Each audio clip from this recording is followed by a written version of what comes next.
This is Diego Valencia, period 3, and this is my geometry project. Let me paint a scenario for you. You're walking through a forest and you're seeing these massive trees. I mean huge, huge trees. Then you start to wonder, what are the heights of these trees? Now stop. I'm going to show you how to use your thinking and apply it through the power of math. The specific math I'll be showing you is geometry, and it's about using applications and similarity. Let me show you a quick video of what I'm talking about. So for those of you who think that applications and similarities sound confusing, they really aren't, and they're really easy to use. So as you can see, I created two variables. I created variable A and I created variable B. Variable A represents U. And so when I say object A, it just means U. And shadow A, it's the shadow of U. Very simple. Object B is the item you're trying to find. So when you're trying to find the height of the object, sometimes the object, obviously since you're trying to find it, you're not going to know the height. Therefore, I created the variable X to represent the height.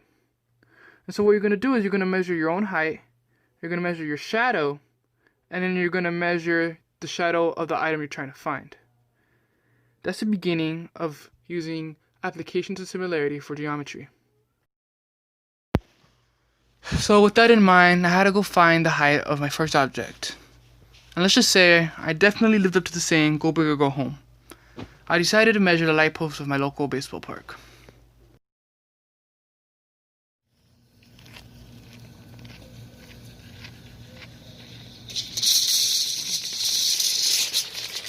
What is that supposed to? Turns out, the measuring tape only went up to 25 feet. So, what we had to do was, every time we got to 25 feet, I left a mark. I hopped back to the measuring tape, What does it matter? put it where I left my mark, and redid the process. After about the 10th time, we figured that was the best we could do to getting the exact shadow length of the post. So after measuring the shadow of the post, and my shadow as well, of course, these were the results. So obviously, as you can see, I already worked out the math, but I'm going to go over it. So 72 inches represents my height. 6 feet, 6 times 12, 72. 410 inches represents the length of my shadow. X represents the height of the post. It's X because we don't know it, so we're leaving it as a variable. 3,000 is the length we got when we measured the shadow of the post.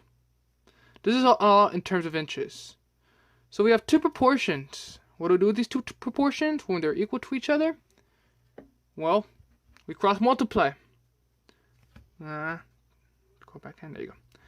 So we cross multiplied and we got 410x is equal to 216,000. That's what it was. Take away the 410. This is what it was. Then we have to isolate the variable. So 410x, we divide by 410, divide by 410, and we got x is approximately 526.8, I rounded to the nearest tenth, inches. When you put that in terms of feet, that is approximately 43.9 feet. And that is the answer, 43.9 feet. I will admit, I could easily make this up.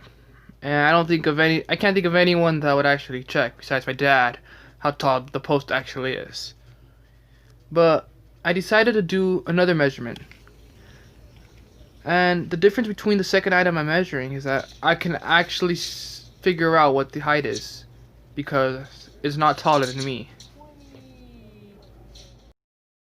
Alright, so I follow the exact same concept. 72 inches is my height, 410 inches, the length of my shadow, 294 inches, the length of the shadow of my item, and x, we don't know the height. Cross multiply, 410x equals 21,168. This is all in terms of inches. Divide by 410, divide by 410. X is approximately 51.6 inches, which is approximately 4.3 feet. Right now.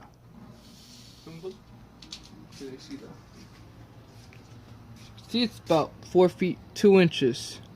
So we're an inch off of this. calculation from the shadow. Okay, sorry.